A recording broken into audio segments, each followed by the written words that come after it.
खामोशी हर तरफ पांव फैलाए, कोई आहट नहीं आती मेरे कानों में जिससे हो गुमा मुझको। हमांगी बशर में क्यों नहीं होती, दरीचा वां नहीं होता मेरे इस्तकबाल में दिल का। कोई ठंडी हवा की आंच बतलाए मुझे छू कर गुजर जाए।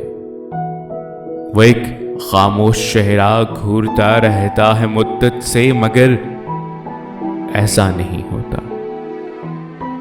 मगर ऐसा नहीं होता कि मुझसे पूछता कोई। कभी दस्ते मोहब्बत भी बढ़ाता, मुस्कुराता भी। इसी एहसास को शायद सहारे की जरूरत है, इसी एहसास को शायद सहारे की जरूरत है।